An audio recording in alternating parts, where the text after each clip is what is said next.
Hello everyone, welcome back to engineering express. आज हम शुरू करने जा रहे हैं अपने सब्जेक्ट एनवायरनमेंट एंड इकोलॉजी की यूनिट 3 का लेक्चर सेकंड। हमने फर्स्ट लेक्चर में देखा था कि पॉल्यूशन क्या होता है, उसके इफ़ेक्ट्स क्या होते हैं, और हमने दो टाइप्स भी पढ़े थे पॉल्यूशन के, water pollution and noise pollution. तो आप इससे पहले वाला लेक्चर देख सकते हैं। एंड आज का हमारा लेक्चर है सेकंड लेक्चर, जिसमें हमारे टॉपिक्स होने वाले हैं air pollution, soil pollution and solid waste management. So let's start. First topic है हमारा एयर पॉल्यूशन। सो जैसे हमने पढ़ा था, अगर हम वाटर को गंदा कर रहे हैं तो वो वाटर पॉल्यूशन हो गया। Similarly as the name suggest, अगर हम एयर को पॉल्यूटेड कर रहे हैं तो वो होता है air pollution.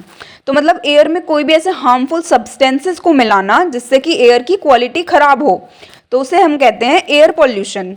So air pollution refers to the presence of harmful और excessive quantities of substances in the atmosphere that are detrimental to human health, wild life, plants and environment. मतलब कुछ भी ऐसे हार्मफुल सब्सटेंसेस एयर में present होना जिससे human health पे effect पड़े, वाइल्ड लाइफ पे इफेक्ट पड़े, प्लांट्स पे इफेक्ट पड़े या हमारे एनवायरमेंट पे इफेक्ट पड़े। These substances known as pollutants. तो जैसे हमने पढ़ा था, जो सब्सटेंसेस पॉल्यूशन को कॉज करते हैं उन्हें हम क्या कहते हैं? पॉल्यूटेंट्स। और ये पॉल्यूटेंट्स क्या क्या हो सकते हैं? कुछ सॉलिड पार्टिकल्स हो सकते हैं, जैसे डस्ट हो गई, कुछ लिक्विड ड्रॉपलेट्स हो सकते हैं, या कोई भी किसी तरह की गैसेज हो सकती हैं। और air pollution can originate from both natural sources and human activities.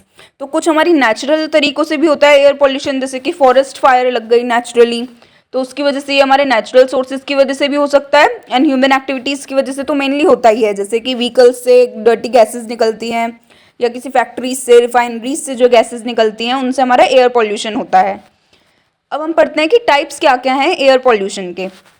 तो एयर पॉल्यूशन के मेन पॉल्यूटेंट्स के मेनली टू टाइप्स हैं, प्राइमरी एयर पॉल्यूटेंट और सेकेंडरी एयर पॉल्यूटेंट। मतलब ये हमारे हो गए प्राइमरी, जैसे कि जो कि डायरेक्टली एटमॉस्फेयर में रिलीज होते हैं। फर्स्ट हमारा है पार्टिकुलेट मैटर, जिसे हम पीएम लिखते हैं, smoke, dust, fog and other tiny particles जो कि एयर में प्रेजेंट होते हैं, तो ये होते हैं हमारे पार्टिकुलेट मैटर। फिर है हमारे ऑक्साइड्स ऑफ कार्बन, ये भी हमारे कुछ पॉल्यूटेंट्स प्रेजेंट होते हैं, जैसे कि कार्बन मोनोऑक्साइड, कार्बन डाइऑक्साइड। तो जो भी कार्बन की ऑक्साइड्स हैं वो सब पॉल्यूटेंट्स होते हैं प्राइमरी। और कुछ ऑक्साइड्स ऑफ नाइट्रोजन, जैसे कि nitric oxide, nitrogen dioxide and nitrous oxide. फिर है कुछ ऑक्साइड्स हैं सल्फर की, जैसे कि सल्फर डाइऑक्साइड, तो ये भी हमारे पॉल्यूटेंट्स हैं। देन हमारे हाइड्रोकार्बन्स, तो हमारे वो ऑर्गेनिक कंपाउंड्स जो कि कार्बन और हाइड्रोजन से मिलकर बने हों, उन्हें हम हाइड्रोकार्बन्स कहते हैं। और ये भी कुछ ऐसे ऑर्गेनिक कंपाउंड्स होते हैं जो कि एयर को पॉल्यूट करते हैं, और ये किस में कंट्रीब्यूट करते हैं? स्मोक फॉर्मेशन में भी हाइड्रोकार्बन्स। फिर है हमारी halogen gases, these include pollutants जैसे कि क्लोरीन या फ्लोरीन और ब्रोमीन। तो ये हमारी जो हेलोजन गैसेस होती हैं, ये three, chlorine, fluorine and bromine, तो ये भी हमारा एयर में पॉल्यूशन कॉज करती है, एंड ये हमारे हो गए primary air pollutants. Now second type है हमारा पॉल्यूटेंट्स का, सेकेंडरी एयर पॉल्यूटेंट्स। तो सेकेंडरी एयर पॉल्यूटेंट्स जो होते हैं वो डायरेक्टली एयर में हम रिलीज नहीं करते, वो जो ऑलरेडी जो प्राइमरी पार्टिकल्स थे, प्राइमरी पॉल्यूटेंट्स जो थे, उनकी ही कुछ रिएक्शंस होती हैं जिनकी वजह से ये सेकेंडरी एयर पॉल्यूटेंट्स बनते हैं। So secondary pollutants are not emitted directly but formed in the atmosphere through chemical reactions involving primary pollutants. तो अगर इनमें से कोई भी पॉल्यूटेंट्स मिला के कोई रिएक्शन कर रहे हैं तो उनकी वजह से बनते हैं सेकेंडरी एयर पॉल्यूटेंट्स। जैसे कि हमारे ये प्राइमरी पॉल्यूटेंट थे स्मोक एंड फॉग, ये हमारे पार्टिकुलेट मैटर थे प्राइमरी एयर पॉल्यूटेंट के। तो अगर हम स्मोक और फॉग को मिला दें तो उससे बनता है स्मोग, जो कि यहाँ से SMO एंड यहाँ से OG, मतलब इन दोनों को अगर हम मिक्स कर दें तो इससे बनता है smog, form due to photochemical reactions involving pollutants जैसे कि nitrogen oxides and hydrocarbons in the presence of sunlight. तो ये हमारा होता है स्मोग, एक सेकेंडरी एयर पॉल्यूटेंट। फिर है कि सोर्सेज क्या क्या हो सकते हैं, जो हमने पढ़ा था कि नेचुरल होता है कुछ, और कुछ होते हैं हमारे ह्यूमन एक्टिविटीज़ बेस्ड। तो ये हमारा एयर पॉल्यूशन दो सोर्सेज से जनरेट हो सकता है, एक हो गया हमारा natural source and man made source. So हम फर्स्ट देखते हैं नेचुरल सोर्स। नेचुरल सोर्स में हमारे दो एग्जाम्पल हो सकते हैं, फॉरेस्ट फायर और वॉल्केनिक इरप्शंस। तो देखिए फॉरेस्ट फायर में क्या होता है, अगर कभी कभी बहुत ज़्यादा ग्लोबल वार्मिंग हो जाती है और फॉरेस्ट में जैसे बिल्कुल सूखी सूखी जो है वो लकड़ियाँ हैं, ट्रीज़ की ब्रांचेज हैं, तो ग्लोबल वार्मिंग की वजह से हीट इंक्रीज होती है, तो उसकी वजह से फिर वहाँ पर फायर के चांसेस बढ़ जाते हैं, क्योंकि हीट बहुत ज़्यादा बढ़ जाती है, तो उससे वहाँ पर फायर लग जाती है, जिसकी वजह से फॉरेस्ट फायर क्रिएट होती हैं। सो इन फॉरेस्ट फायर की वजह से हमारे ये सब पॉल्यूटेंट्स हैं जो कि एयर में रिलीज होते हैं, जैसे कि carbon monoxide, carbon dioxide and particulate matter. तो ये हमारे पॉल्यूटेंट्स हैं जो कि एयर में रिलीज होते हैं फॉरेस्ट फायर से। और हमारा सेकेंड एग्जाम्पल है वॉल्केनिक इरप्शंस, मतलब नेचुरल सोर्स है ये भी कि वॉल्केनिक इरप्शंस होती हैं कहीं कहीं पे। तो इससे हमारे क्या रिलीज होता है, sulphur dioxide, ashes and particulate matter. तो ये हमारे हो गए नेचुरल सोर्सेज। फिर आते हैं हमारे मैनमेड या फिर आर्टिफिशियल सोर्सेज। तो हमारे मैनमेड सोर्सेज क्या क्या हैं, बर्निंग ऑफ फोसिल फ्यूल्स, मतलब हम जो है जैसे एनर्जी हमें चाहिए होती है तो उसके लिए हम फोसिल फ्यूल्स का यूज़ करते हैं, कहीं पे फायर जलाने के लिए यूज़ करते हैं, बहुत सारी जगहों पे फोसिल फ्यूल्स की ज़रूरत पड़ती है। तो हम फोसिल फ्यूल्स को बर्न करते हैं, उससे रिलीज होती है carbon monoxide, carbon dioxide, NO2, SO2 और पर्टिकुलेट मैटर। तो उससे ये सारे पॉल्यूटेंट्स हमारे जनरेट होते हैं। फिर है ऑटोमोबाइल्स, मतलब आपके जितने भी व्हीकल्स हैं उनसे कुछ हार्मफुल गैसेस निकलती हैं जो कि डायरेक्टली एयर में चली जाती हैं, जैसे कि हमारा लेड हो गया और कार्बन मोनोऑक्साइड और NO, मतलब यहाँ पे X से मतलब है, यहाँ पे कुछ नंबर हो सकता है। तो नाइट्रोजन की oxides and hydrocarbons fuel from fuel combustion. तो जैसे कि मतलब हमारी व्हीकल्स में फ्यूल होता है, पेट्रोल, डीजल, तो जब ये बर्न होता है तो उससे हार्मफुल गैसेस रिलीज होती हैं। फिर हमारे thermal power plant. Now thermal power plants emit sulphur oxides. तो जो हमारे थर्मल पावर प्लांट्स हैं जिनसे कि हीट जनरेट होती है, तो वो क्या रिलीज करते हैं एटमॉस्फेयर में, sulphur oxides, carbon oxides and particulate matter. आपको इतना याद करने की जरूरत नहीं है कि वो पर्टिकुलरली क्या एमिट करते हैं, आपको ये पता होना चाहिए कि क्या क्या सोर्सेज हैं। आप उससे बेसिकली ऐसे लिख सकते हैं कि वो एमिट करते हैं कुछ प्राइमरी पॉल्यूटेंट्स, और ये प्राइमरी पॉल्यूटेंट्स बनाते हैं फिर सेकेंडरी एयर पॉल्यूटेंट्स को। आप कुछ भी बेसिक लिख सकते हैं, ज़रूरी नहीं है कि आपको एग्जैक्ट ये सब पता हो। फिर हमारे स्टील प्लांट्स। तो स्टील प्लांट्स हमारे मेटेलिक ऑक्साइड्स रिलीज करते हैं और सस्पेंडेड पार्टिकल्स रिलीज करते हैं। फिर है हमारा फर्टिलाइजर इंडस्ट्रीज। फर्टिलाइजर इंडस्ट्रीज से हमारा एमिट होती है अमोनिया, फोस्फेट्स और नाइट्रेट्स।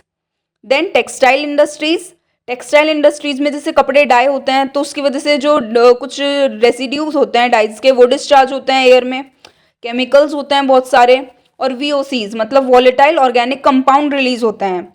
फिर हमारे केमिकल एंड पेस्टिसाइड प्लांट्स। तो इनसे भी हमारी बहुत ज़्यादा हैजार्डस गैसेस रिलीज होती हैं और टॉक्सिक्स रिलीज होते हैं हमारे एयर में, जिससे कि एयर पॉल्यूशन होता है। फिर ये हमारी कुछ सोर्सेज हैं, स्टेशनरी सोर्स और मोबाइल सोर्स। स्टेशनरी का मतलब होता है, यहाँ पे स्टेशनरी का मतलब पेन पेंसिल वो सब नहीं है। स्टेशनरी मतलब जो स्थिर हो, मतलब एक जगह पर रुका हुआ। जैसे कि इंडस्ट्री है तो वो मूव करके कहीं नहीं जा रही ना, वो एक ही जगह पर सिचुएटेड है। कोई भी पावर प्लांट से तो वो एक जगह पर फिक्स है, तो वो होती है हमारी स्टेशनरी सोर्सेज जो कि एक जगह पर फिक्स हो। और हमारी मोबाइल सोर्सेज होती हैं जो एक जगह से दूसरी जगह मूव कर सकती हैं।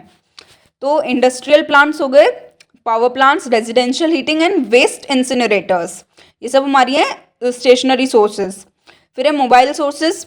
यहाँ मोबाइल सोर्सेज से मतलब मोबाइल का नहीं, मोबाइल वो वाला नहीं है जो आप चलाते हैं। यहाँ पे मोबाइल सोर्सेज से मतलब होता है जो कि एक जगह से दूसरी जगह मूव हो सके, जैसे कि हमारे जो भी व्हीकल्स हो गए, on road vehicles, off road vehicles या एयरक्राफ्ट, शिप्स एंड बोट्स। तो ये सब हमारे एयर पॉल्यूशन क्रिएट करते हैं। Then effects of air pollution. Effects क्या क्या हैं एयर पॉल्यूशन के, तो ह्यूमन हेल्थ पे क्या क्या इफेक्ट होते हैं पहले हम वो देखेंगे। फिर प्लांट्स पे क्या क्या इफेक्ट होते हैं, और इन जनरल एनवायरनमेंट पे क्या क्या इफेक्ट होते हैं, ये हम देखेंगे इफेक्ट्स में।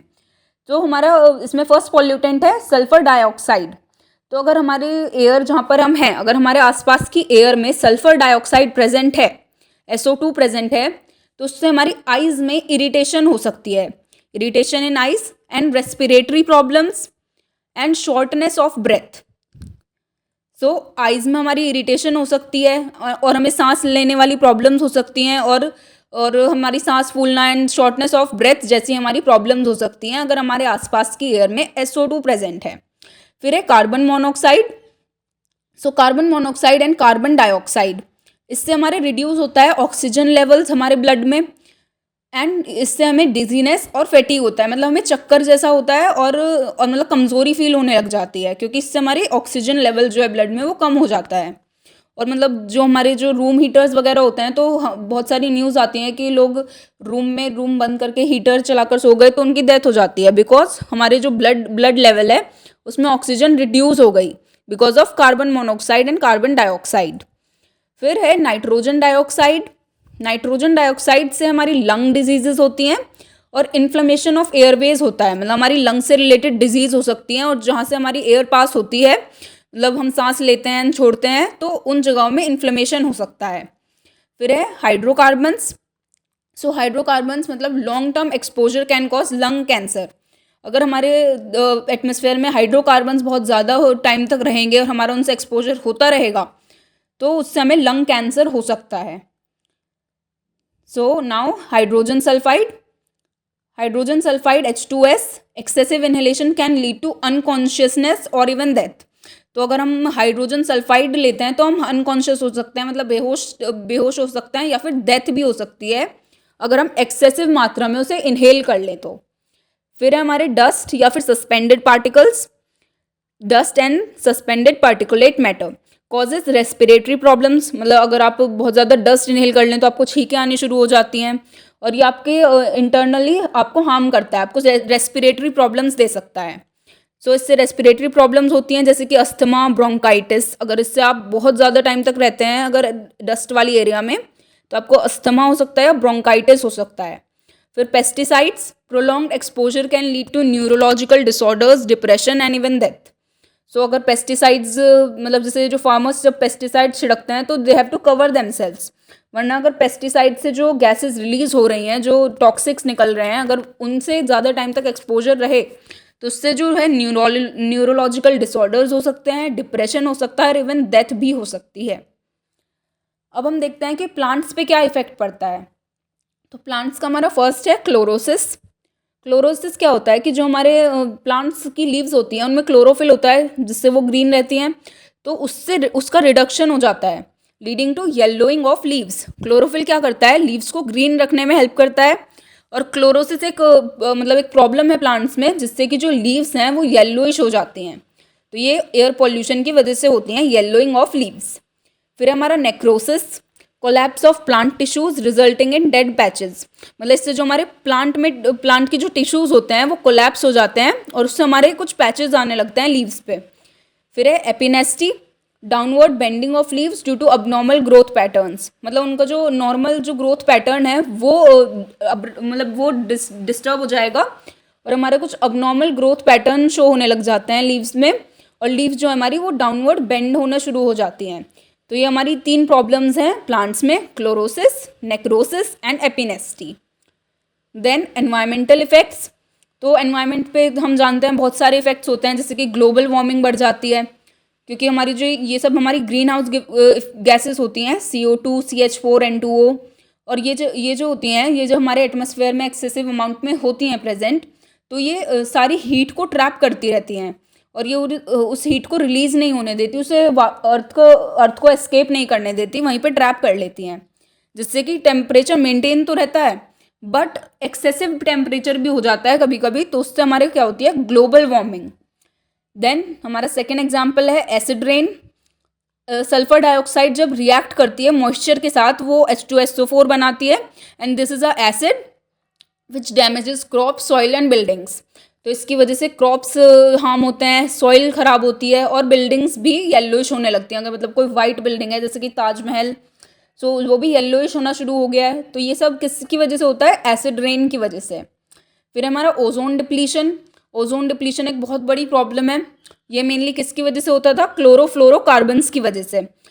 सो जो CFCs होता है हमारे वो ब्रेक डाउन करते हैं ओजोन लेयर को, और ओजोन लेयर क्या होती है, ओजोन लेयर हमारी अर्थ को और हमें प्रोटेक्ट करती है सन की हार्मफुल रेस से, मतलब वो UV रेडिएशंस को हम तक आने नहीं देती, बट धीरे धीरे ओजोन डिप्लीट होती जा रही है।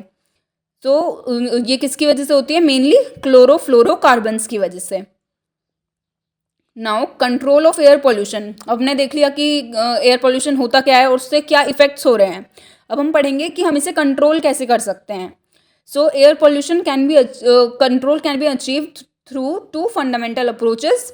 एक तो या तो उसी चीज़ों को प्रिवेंट करें, प्रिवेंटेटिव टेक्निक्स अपनाएं, जैसे कि reducing emissions at the source, and then emission control using pollution control devices to filter and remove harmful pollutants. मतलब या तो उस चीज़ को प्रिवेंट करें, पर अगर उसे प्रिवेंट नहीं कर सकते तो उसे किसी तरह प्रॉपर वे में हम कंट्रोल करें।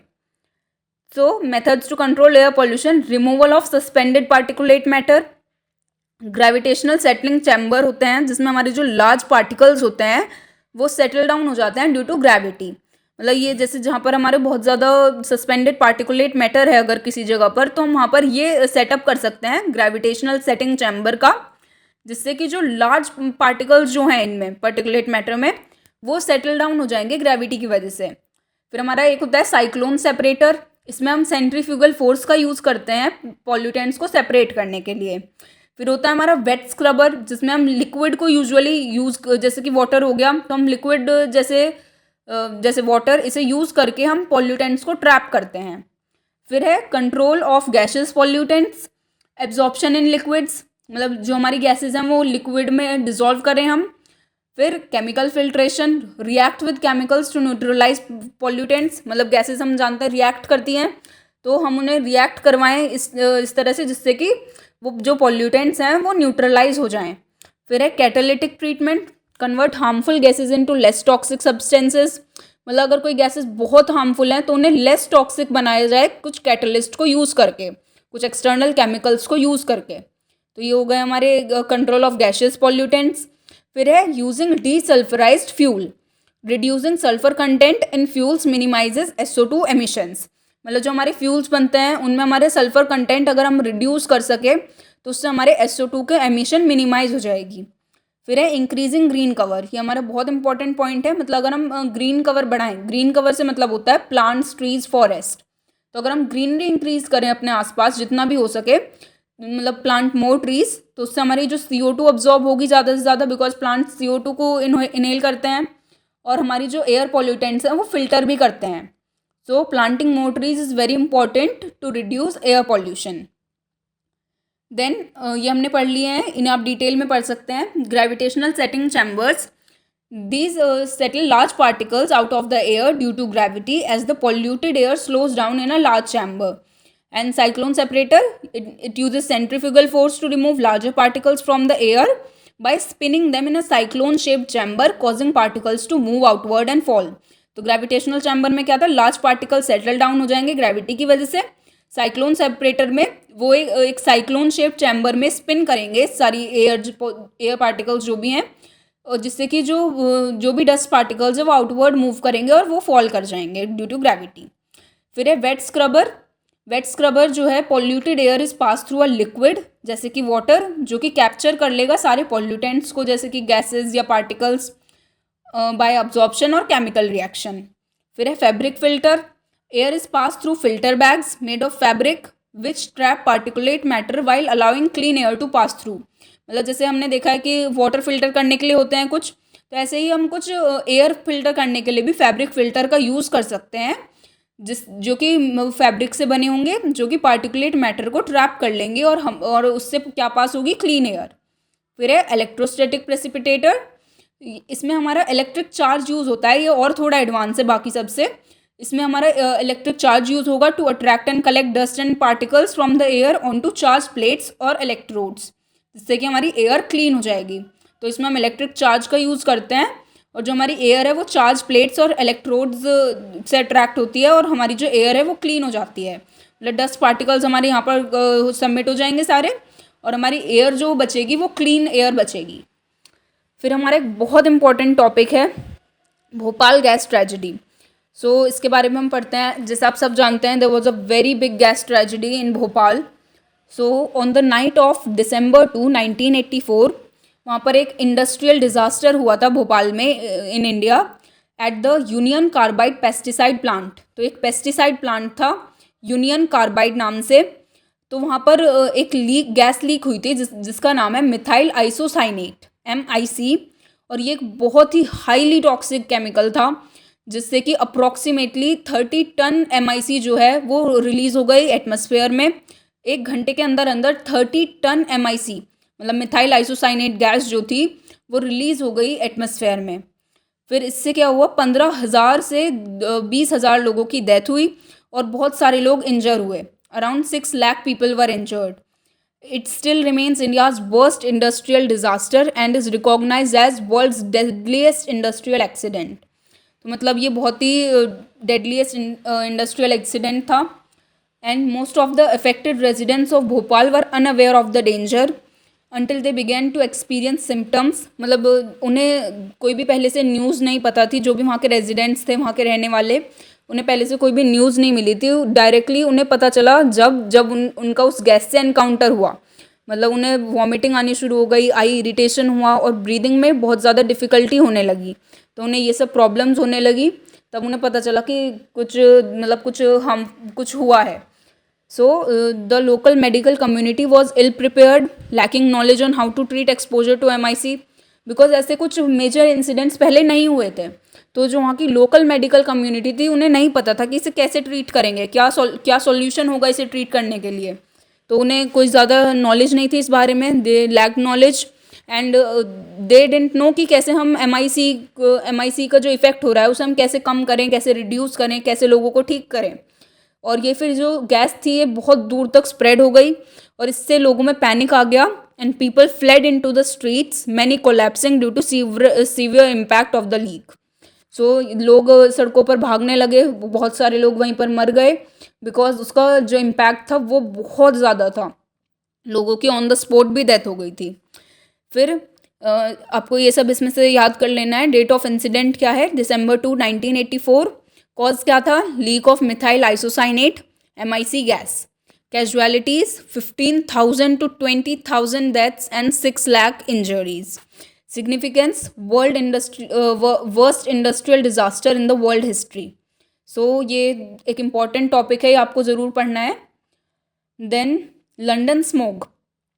So, on December 4, 1952, a severe smog event occurred in London, caused by an unusual weather pattern.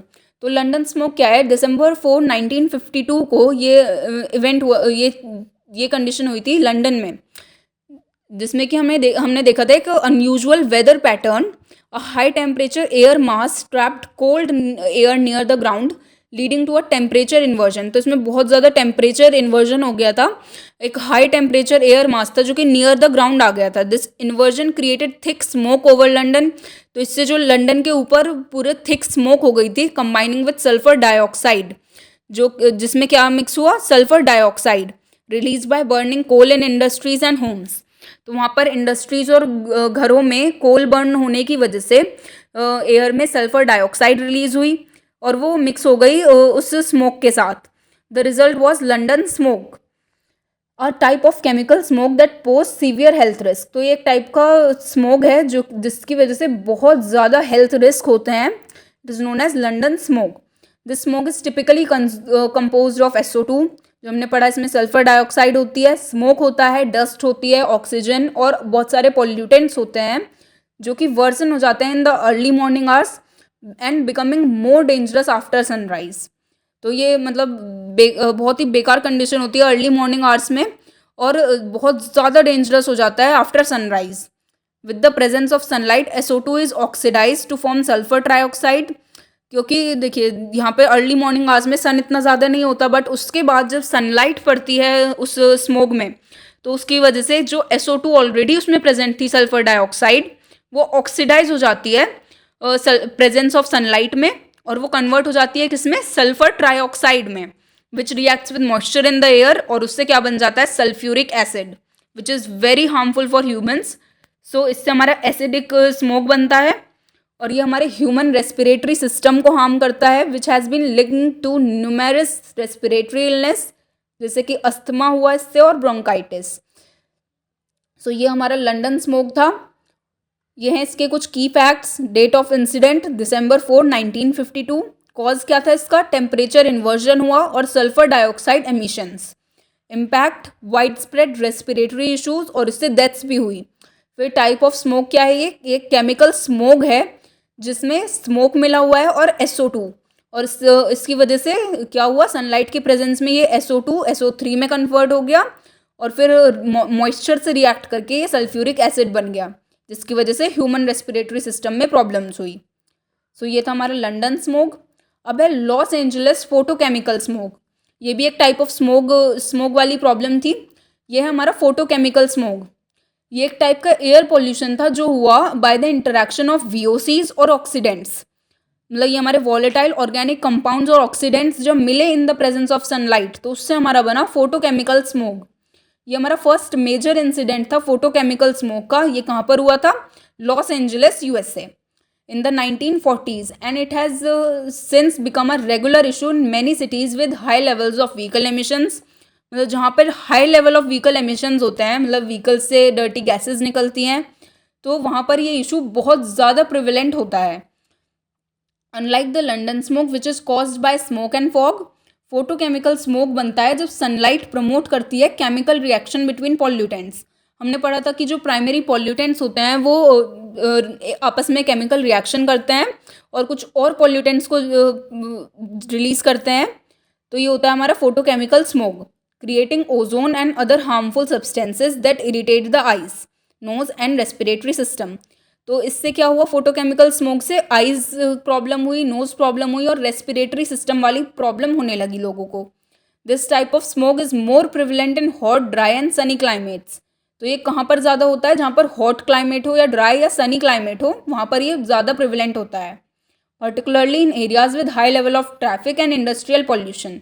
Mainly ये कहाँ पर पाया जाता है, जैसे जहाँ पर हाई ट्रैफिक और इंडस्ट्रियल पॉल्यूशन हो, तो वहाँ पर हमारे ज़्यादा चांसेस होते हैं फोटोकेमिकल स्मोक के जनरेट होने के। सो ये था हमारा लॉस एंजलिस फोटोकेमिकल स्मोक। अब इसके कुछ की फैक्ट्स।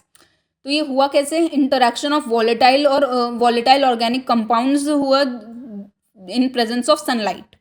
फिर की पॉल्यूटेंट्स क्या क्या हैं इसमें, ozone, nitric acid, nitrogen oxide, nitrogen dioxide and VOCs। फिर इससे इम्पैक्ट क्या हुआ, रेस्पिरेटरी प्रॉब्लम्स हुई, आइज प्रॉब्लम हुई, नोज प्रॉब्लम हुई और एनवायरनमेंट डिग्रेड हुआ। फिर है type of smoke, oxidising smoke. तो ये because volatile organic compounds oxidise हो रहे हैं विद सनलाइट। फिर it is different from London smoke. So ये हमारा एयर पॉल्यूशन टॉपिक फिनिश हुआ। यहाँ पर हमने पढ़ा एयर पॉल्यूशन क्या होता है एंड उसके इफ़ेक्ट्स क्या क्या हैं, हम कैसे उसे कंट्रोल कर सकते हैं एंड उसकी क्या क्या सोर्सेज हैं, ये सब हमने पढ़ लिया। अब हमारा नेक्स्ट टॉपिक है सॉइल पॉल्यूशन। तो सॉइल पॉल्यूशन क्या होता है, जब हम सॉइल को कंटेमिनेट करते हैं by harmful chemicals, as the name suggest soil pollution. तो अगर हम सॉइल में कोई पॉल्यूशन क्रिएट करेंगे तो वो होगा सॉइल पॉल्यूशन, जिससे कि हम सॉइल को कंटेमिनेट करते हैं यूजिंग हार्मफुल केमिकल्स या कुछ भी ऐसे सब्सटेंसेस, जिससे कि जो सॉइल की क्वालिटी है वो डिग्रेड होती है, सॉइल की फर्टिलिटी हार्म होती है और इकोसिस्टम डिस्टर्ब हो जाता है उस जगह का। इट अकर्स व्हेन पॉल्यूटेंट्स जैसे कि इंडस्ट्रियल वेस्ट लोग रिलीज़ करते हैं तो उसकी वजह से, और पेस्टिसाइड्स की वजह से बहुत ज़्यादा सॉइल पॉल्यूट होती है। और कुछ अगर हैवी मेटल्स प्रेजेंट हैं हमारी सॉइल में तो उसकी वजह से भी। तो industrial waste, pesticides, heavy metals, plastics और कुछ ऐसे केमिकल्स जो कि एग्रीकल्चरल प्रैक्टिसेस से रिलीज़ होते हैं तो वो भी सीप करते हैं ग्राउंड में, जिससे कि सॉइल डिग्रेडेशन होती है। फिर है causes of soil pollution. Soil pollution के हमने ये सब कॉजेज़ हैं हमारे, जैसे कि dumping of industrial effluents on lands, use of fertilizer and pesticides, nitrification process takes place where nitrates are leached through the soil। सो ये था इंडस्ट्रियल एफ्लुएंट्स जो मतलब इंडस्ट्रियल वेस्ट जो होता है वो कभी कभी लैंड पे भी डंप कर दिया जाता है, जिसकी वजह से हमारा सॉइल पोल्यूशन होता है। और अगर हम एक्सेसिव फर्टिलाइज़र और पेस्टिसाइड्स यूज़ करते हैं तो वो सॉइल में चले जाते हैं, जिससे सॉइल पोल्यूटेड हो जाती है। और नाइट्रिफिकेशन प्रोसेस होती है, जिससे कि जो नाइट्रेट्स होते हैं वो सॉइल में पेनिट्रेट हो जाते हैं, जिसकी वजह से सॉइल पोल्यूट होती है। फिर है acid rain also increases the pH of the soil and converts neutral soil into acidic soil. तो जो हमने पढ़ा अभी एयर पॉल्यूशन में एसिड रेन, तो जब एसिड रेन होती है तो उससे सॉइल का जो नॉर्मल pH होता है वो चेंज हो जाता है और उससे हमारी न्यूट्रल सॉइल जो होती है वो एसिडिक बन जाती है। तो ये हमारी सॉइल को एसिडिक बना देती है एसिड रेन। फिर है सॉइल इरोजन, जैसे डिफॉरेस्टेशन वगैरह की वजह से या फ्लड्स की वजह से हमारा सॉइल इरोजन होता है और उससे हमारी सॉइल की फर्टिलिटी डिक्रीज हो जाती है और हमारे जो पानी होल्ड करने की जो कैपेसिटी होती है सॉइल की वो भी रिड्यूस हो जाती है। फिर है water salination increases the soluble salts in soil and soil gets toxic. So जो वाटर सेलिनेशन होती है उससे जो हमारे सॉल्ट्स हैं सॉइल में वो सॉइल को टॉक्सिक बना देते हैं। फिर है इफ़ेक्ट्स क्या क्या होते हैं इसके। ये थे हमारे कॉजेज़ कि किस वजह से सॉइल पोल्यूशन हो रहा है। फिर कि अब ये सॉइल पोल्यूशन के इफ़ेक्ट्स क्या क्या हो रहे हैं। तो ह्यूमन हेल्थ पे बहुत हार्मफुल इफ़ेक्ट्स होते हैं इसके। रिड्यूस सॉइल प्रोडक्टिविटी, मतलब जैसे कि हमने कहीं पे एग्रीकल्चर किया तो अब वो लैंड अगर हमने पॉल्यूट कर दिया है बाय फर्टिलाइजर्स एंड पेस्टिसाइड्स तो वहाँ की प्रोडक्टिविटी रिड्यूस हो जाती है। मतलब अगर हम पहले कहीं पे बहुत ज़्यादा क्रॉप उग रहा था तो फिर उससे कम क्रॉप उगेगा बिकॉज उसकी प्रोडक्टिविटी डिक्रीज हो जाएगी। फिर है कंटेमिनेशन ऑफ ग्राउंड वाटर, मतलब ग्राउंड वाटर गंदा हो जाता है इसकी वजह से बिकॉज सॉइल से जो है हमारे जो केमिकल्स हैं वो पेनिट्रेट कर जाते हैं नीचे और डीप में, जिससे कि वो ग्राउंड वाटर तक पहुंच जाते हैं तो उससे हमारा ग्राउंड वाटर भी कंटेमिनेट होता है। फिर है decomposition of organic matter by micro organisms releases an unpleasant smell. तो जब डिकम्पोजिशन होता है ऑर्गेनिक मैटर का माइक्रो ऑर्गेनिजम्स के थ्रू तो उससे हमारी अनप्लीजेंट स्मेल होती है। तो ये इससे भी हमारा सॉइल पोल्यूशन का इफेक्ट है। फिर है हम इसे कंट्रोल कैसे कर सकते हैं सॉइल पोल्यूशन को। तो इसके सिंपल से पॉइंट्स है कि हम कम से कम पेस्टिसाइड्स और फर्टिलाइज़र यूज़ करें, और अगर हमें करनी ही है तो जो भी फर्टिलाइजर्स हैं वो हम नेचुरल यूज़ करें, नेचुरल फर्टिलाइजर्स हम प्रेफर करें। और effluent should be properly treated before discharging into the land. तो मतलब जैसे हमने वाटर पॉल्यूशन में देखा था कि अगर जो फैक्ट्रीज़ और इंडस्ट्रीज़ हैं अगर वो अपना जो वेस्ट रिलीज़ कर रही हैं अगर वो उसे पहले ही ट्रीट कर लें, सो सिमिलरली हेयर अगर वो उसे लैंड पे थ्रो करने से पहले भी ट्रीट कर लें तो मतलब जो हमारा सॉइल पोल्यूशन है वो नहीं होगा। फिर है biodegradable organic waste can be use for the generation of biogas. Biodegradable organic waste जो है उससे हम बायोगैस जनरेट कर सकते हैं। तो मतलब ऑर्गेनिक वेस्ट हम ऐसे ही वेस्ट ना जाने दें, हम उससे ऑर्गेनिक फर्टिलाइजर्स बनाएं, उससे हम बायोगैस जनरेट करें। सो ये सब उसके हम यूज़ कर सकते हैं जिससे कि सॉइल पोल्यूट ना हो और वो हमारे यूज़ में भी आ सकें। Cattle Dang can be use for methane gas generation. जो हमारा कैटल डंग होता है तो उससे हमारी मीथेन गैस हम जनरेट कर सकते हैं which can be use as a cooking gas. So ये हमारे कंट्रोल मेजर्स थे सॉइल पोल्यूशन के। सो हमारा सॉइल पोल्यूशन का टॉपिक ख़त्म होता है। इसके बाद हम पढ़ेंगे सॉलिड वेस्ट मैनेजमेंट। सो हम सॉलिड वेस्ट को कैसे मैनेज कर सकते हैं। सो सॉलिड वेस्ट क्या होता है, हमारा कोई भी ऐसा सॉलिड या फिर सेमी सॉलिड मटेरियल्स जो कि डिस्कार्ड होते हैं ह्यूमन या एनिमल एक्टिविटीज़ की वजह से। मतलब जैसे कि एनिमल एक्सक्रीटा या ह्यूमन एक्सक्रीटा या फिर किसी भी तरह का ऐसा सॉलिड या सेमी सॉलिड वेस्ट जो ह्यूमंस या एनिमल्स जनरेट कर रहे हैं एनवायरनमेंट में। इसमें हमारे होते हैं heterogeneous waste and homogeneous waste. तो हेट्रोजिनस वेस्ट क्या है, जैसे कि हमारे घर से हर टाइप का कचरा निकलता है तो उसमें ये हमारे क्या होता है अर्बन कम्युनिटीज़ से होते हैं, जैसे कि हाउस होल्ड वेस्ट। सो बहुत टाइप के वेस्ट अगर एक साथ मिक्सड हों तो उसे हम कहेंगे हेट्रोजिनस वेस्ट, जिसे हम एक टाइप में क्लासिफाई ना कर पाए particularly. So now homogeneous waste, तो ये होता है यूनिफॉर्म, जैसे वो मिक्स था तो ये यूनिफॉर्म होगा, जैसे कि एग्रीकल्चर से, माइनिंग से या इंडस्ट्रियल एक्टिविटीज़ से। मान लीजिए हमने कोई क्रॉप को हमने कट किया है, अब उसके बाद पराली बची तो वो एक पर्टिकुलर टाइप ऑफ वेस्ट हो गया जो कि पूरा यूनिफॉर्म है। फिर माइनिंग की कहीं पे तो उससे कुछ पर्टिकुलर जैसे कि कुछ मेटल वेस्ट निकला या कुछ भी किसी भी टाइप का वेस्ट निकला तो वो एक पर्टिकुलर यूनिफॉर्म वेस्ट है। तो ये हमारा होता है होमोजिनस वेस्ट। फिर है सोर्सेज क्या है सॉलिड वेस्ट की। म्युनिसिपल सॉलिड वेस्ट जैसे कि हाउस होल्ड से और कमर्शियल वेस्ट जो होता है। फिर हमारा कुछ होता है हॉस्पिटल वेस्ट जिसमें हमारी कुछ मेडिसिन होती हैं या फिर कुछ ऐसे उनके टूल्स होते हैं जो कि रीयूजेबल नहीं होते, मतलब जो हम बार बार रीयूज़ नहीं कर सकते पेशेंट्स पे। कुछ ऐसे मेडिकल टूल्स होते हैं और बहुत सारे बायो हैज़ार्ड वेस्ट भी होते हैं। फिर होता है इंडस्ट्रियल वेस्ट जो कि हमारी इंडस्ट्रीज़ और फैक्ट्रीज़ वगैरह से रिलीज़ होता है मैन्युफैक्चरिंग में और प्रोसेसिंग में जो भी वेस्ट जनरेट होता है तो वो हमारी सोर्सेज हैं सॉलिड वेस्ट की। फिर है एग्रीकल्चर वेस्ट जैसे कि क्रॉप रेसिड्यूज़, मतलब पराली वगैरह जो भी बचा, या फिर एनिमल्स का मैन्योर जो भी होता है, तो ये सब हमारा एग्रीकल्चरल वेस्ट हो गया। फिर इसके कॉजेज़ क्या क्या हैं, मतलब किस वजह से हो रहा है जनरेट। हमने से सोर्सेज पढ़े, अब कि ये कॉजेज़ क्या क्या हैं इसके। अर्बनाइजेशन, मतलब हाइयर वेस्ट जनरेट होता है सिटीज़ में क्योंकि अब हाइयर अर्बनाइजेशन होता जा रहा है, लोग सिटीज़ की तरफ मूव कर रहे हैं तो इसकी वजह से वहाँ पर ज़्यादा वेस्ट जनरेट होने लगा।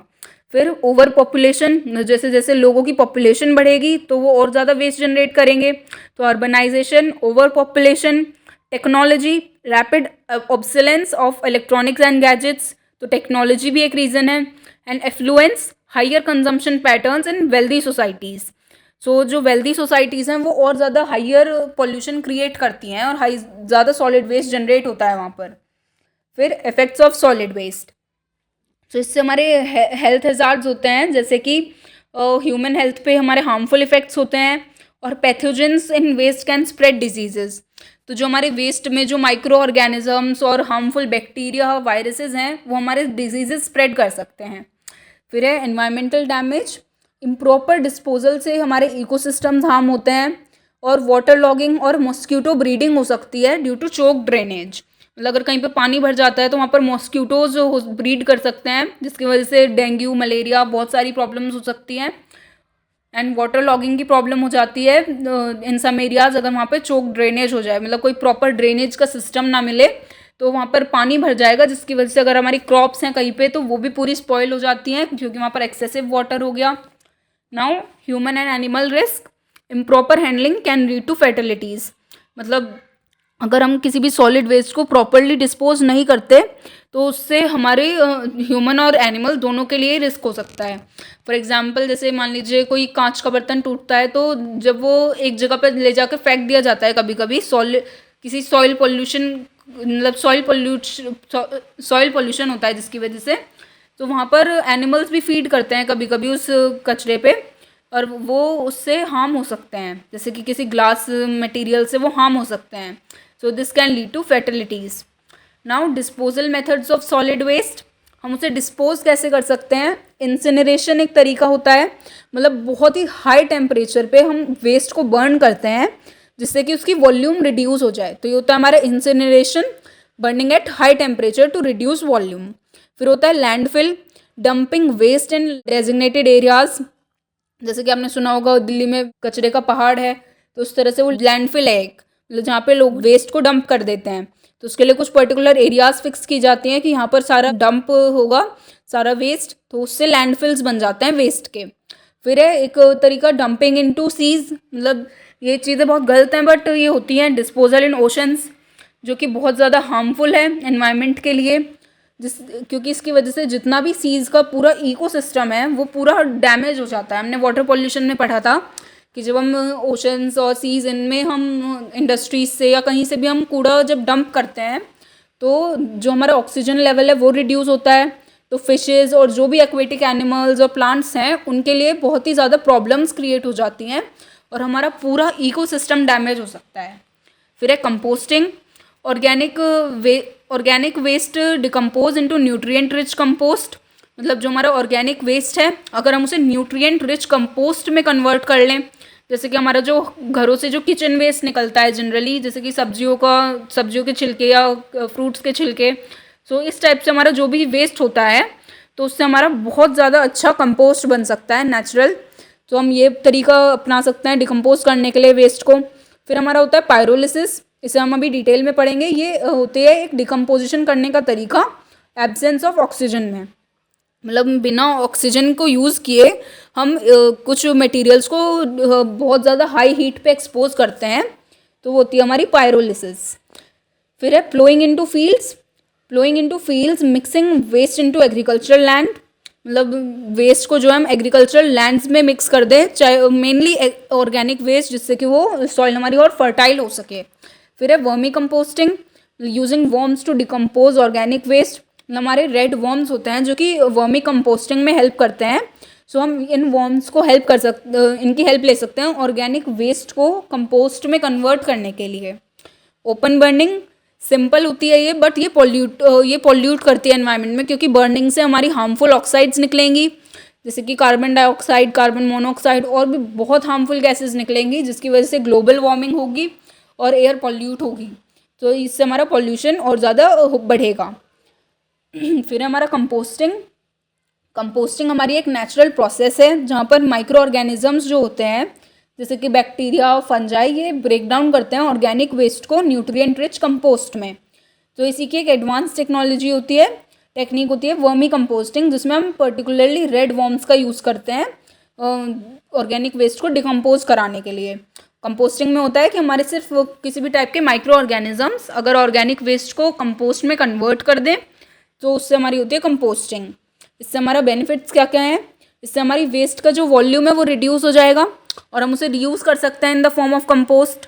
फिर produce useful fertiliser for agriculture, जो मैंने बताया कि हम फर्टिलाइजर्स या कंपोस्ट मैन्योर ये प्रोड्यूस कर सकते हैं उस वेस्ट से। फिर इसकी प्रोसेस, ऑर्गेनिक वेस्ट जो है वो डिकम्पोज होता है एरोबिकली या एनएरोबिकली। एरोबिकली मतलब होता है कि ऑक्सीजन का यूज़ करके होगा या तो वो ऑर्गेनिक वेस्ट डिकम्पोज, या फिर एनएरोबिकली मतलब बिना ऑक्सीजन का यूज़ किए। Now second last topic is pyrolysis. So ये क्या होता है? पायरोलिसिस एक ऐसी प्रोसेस है जिसमें जो हमारा ऑर्गेनिक मटेरियल है, जैसे कि हमारा प्लास्टिक हो गया या रबर या लकड़ी से मतलब वुड, तो इसे हम हाई टेम्परेचर पे हीट करते हैं। पर यहाँ पर कैच क्या है कि यहाँ पर ऑक्सीजन नहीं होती, ये होता है एब्सेंस ऑफ ऑक्सीजन में। मतलब हमारी एनएरोबिक कंडीशंस में हम इसे हीटअप करते हैं क्योंकि यहाँ पे ऑक्सीजन नहीं है, तो मतलब कंबस्शन नहीं होता। कंबस्शन मतलब यहाँ पर बर्न नहीं होगा, प्रोडक्ट्स हमारे जलेंगे नहीं, बल्कि वो कुछ और प्रोडक्ट्स में ब्रेक डाउन हो जाते हैं। तो ये किस में ब्रेक डाउन होते हैं? तो कुछ प्रोडक्ट्स जो होते हैं ब्रेक डाउन होके बनते हैं गैशियस फ्रैक्शंस में। मतलब ये कुछ ऐसी गैस होती हैं जो बाद में एनर्जी जनरेट करने के काम आ सकती हैं। तो एंड देन हमारा लिक्विड फ्रैक्शंस, जैसे इन्हें हम कहते हैं पायरोलिसिस ऑयल। सो इस ऑयल को भी फ्यूल के रूप में यूज़ किया जा सकता है, जैसे डीजल या फिर हीटिंग ऑयल। और फिर होते हैं हमारे सॉलिड रेसिड्यूज, जैसे कि हमारा कार्बन ब्लैक या फिर जैसे चारकोल। तो जो फर्टिलाइजर्स, फ्यूल ब्रिकेट्स या फिर इंडस्ट्रियल पर्पस के लिए यूज़ करे जा सकते हैं। जैसे कि अगर हम वुड को पायरोलिसिस करते हैं तो हम उससे चारकोल बना सकते हैं, जो कि हमारा एक सॉलिड रेसिड्यू है।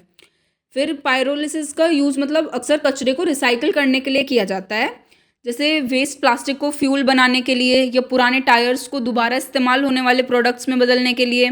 तो इस प्रोसेस से जो हमारा पॉल्यूशन है वो कम होता है, क्योंकि हम डायरेक्ट बर्निंग नहीं कर रहे हैं और इससे हमारी हार्मफुल गैसेस रिलीज़ नहीं होती।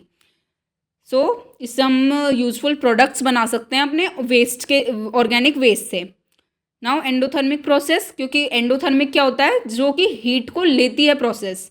मतलब कोई भी अगर कोई रिएक्शन या कुछ भी हो रहा है, अगर वो हीट को इनटेक कर रही है, हीट हमें इनपुट में देनी पड़ रही है, तो होती है एंडोथर्मिक प्रोसेस। नाउ हमारा लास्ट टॉपिक है सैनिटरी लैंडफिल।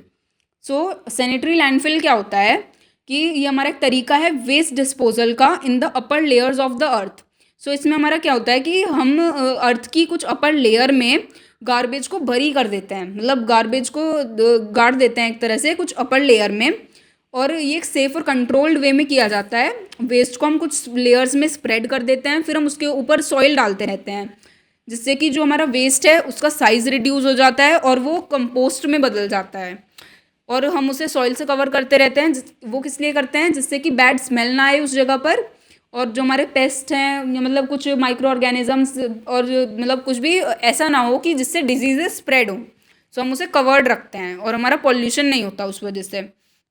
और उसमें हमारे कुछ स्पेशल लाइनर्स और सिस्टम्स भी होते हैं, जिससे कि जो हार्मफुल लिक्विड्स होते हैं वो ना हो, वो लीक ना हो सॉइल या वाटर में, जिससे कि हमारा एनवायरनमेंट क्लीन रहे। So this is a controlled method of waste disposal in the upper layers of the earth.